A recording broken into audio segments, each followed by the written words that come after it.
Yomina, j'espère que vous allez bien. Moi en tout cas ça va super. Et aujourd'hui les amis, on se retrouve sur une petite vidéo où je vais parler évidemment de Dragon Ball Super. Alors je vais parler du dernier épisode qui est apparu, l'épisode 77.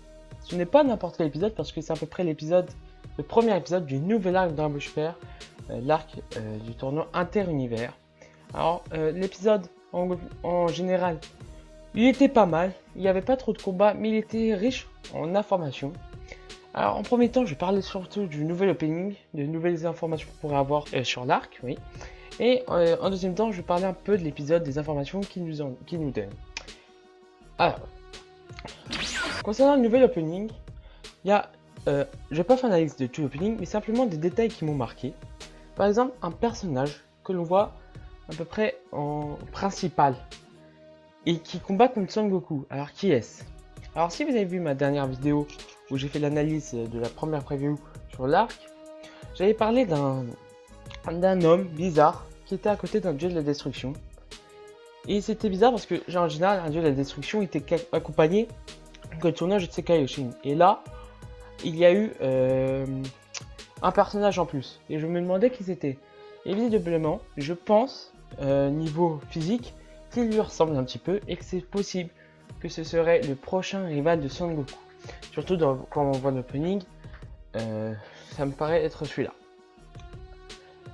Ensuite, autre détail que j'ai bien aimé dans le nouvel opening, c'était les entraînements de la Zen Team. On retrouve un C17 aussi qui semble s'être, on va dire, s'entraîner, je pense, hein, vu la puissance, si on ne l'aurait pas pris vu comme ça.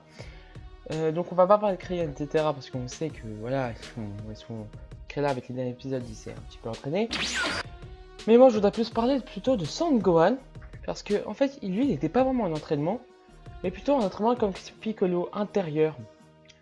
Et le détail qui m'a impressionné, on va dire comme ça, c'est qu'il a retrouvé son potentiel éveillé. Et oui, il y en a qui avaient visiblement dit que Son Gohan avait perdu son potentiel éveillé. Et visiblement c'était vrai. Et là, il l'a retrouvé. J'ai l'impression qu'il l'a retrouvé, je sais pas si c'est vrai.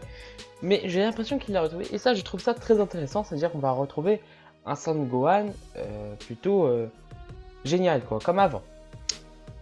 Et ensuite, si on revoit à la fin de l'opening, on peut apercevoir sûrement une nouvelle transformation de Son Goku. Alors je ne sais pas si c'est vraiment une nouvelle transformation ou c'est plutôt une tactique pour battre son nouveau rival.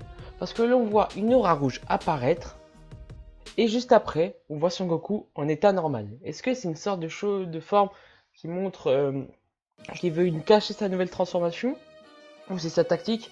Par exemple, il doit même pas mettre toute sa puissance pour combattre son adversaire sinon il perd. Je ne sais pas. Bon, voilà, c'est une petite analyse de cette nouvelle opening. Bon, en tout cas, je l'ai bien kiffé et c'est vraiment très intéressant pour ce nouvel arc et très certainement ce dernier arc. Alors maintenant, nous allons passer à l'analyse de l'épisode 77. Alors en général, je ne fais pas trop d'analyse, mais je pense que celui-là, il nous donne beaucoup d'informations au sujet de la vie de nos héros. Alors, première information. Son Goku, apparemment, moi j'ai replay ça, il aurait un peu vieilli. Et oui, parce que il s'est quand même pris une balle et il a quand même saigné, comme Krillin.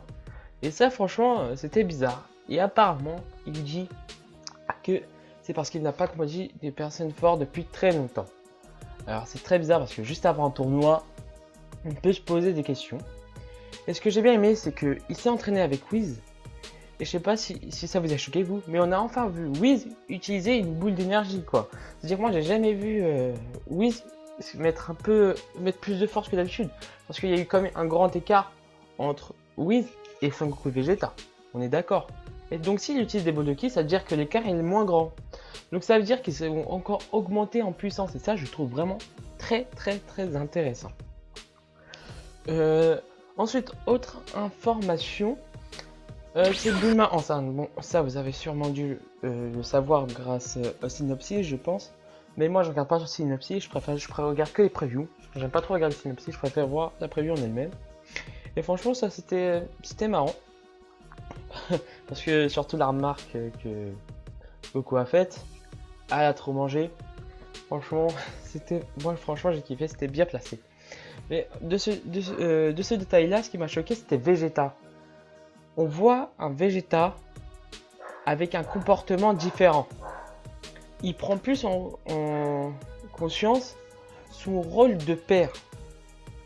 Alors, je pense que certains d'entre vous vont dire que c'est un peu n'importe quoi, parce que Vegeta, en vrai, c'est un peu quelqu'un de méchant. Moi, personnellement, j'aimais bien le méchant. Mais quand on voit l'évolution du personnage, on remarque quand même que c'est un petit peu normal son comportement. Plus les arcs avançaient, plus les épisodes avançaient, le comportement de Vegeta commençait à changer. Il commençait plus à se rapprocher de sa famille. Et franchement, en vérité, il n'y a à peu près rien de choquant. Maintenant, je voudrais parler un peu, avec ces informations-là, ce qui pourrait se passer dans l'arc. Parce que si on voit Vegeta qui s'entraîne moins, ça peut causer un problème. Comment vont-ils réussir à gagner ce tournoi? Est-ce que niveau scénario, c'est pour mettre en avant les autres personnages? Alors ça, moi je dis pas non. Voir Boo en avant, C17, C18 en avant, même Tortue Géniale en avant, c'est pas mal. Mais ce qui serait dommage, c'est de trop les rabaisser. Ça, franchement, je ne tolérerai pas. Donc j'espère qu'ils vont faire un entraînement rigoureux.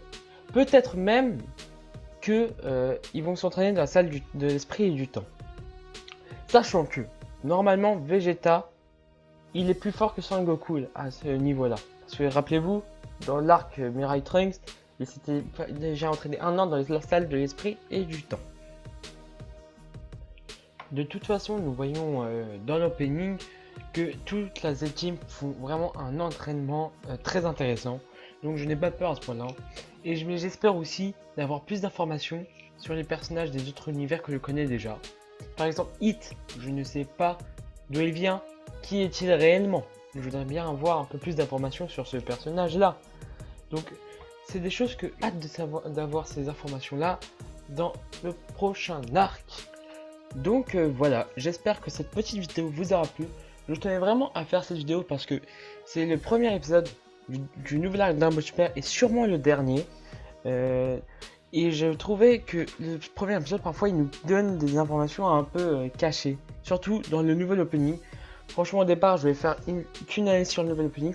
Mais je me suis dit non, l'épisode était quand même un petit peu intéressant. Donc voilà, j'espère que cette vidéo vous aura plu. N'hésitez pas à vous abonner, à liker la vidéo et à la partager. Ma dernière vidéo, là où j'en suis, elle a fait plus de 700 vues. Ça me fait grandement plaisir. Je savais pas que ça allait faire autant de vues. Donc voilà, je vais essayer de continuer sur cette voie, faire de plus en plus de théories. Et voilà. Je vous dis à plus, Jana.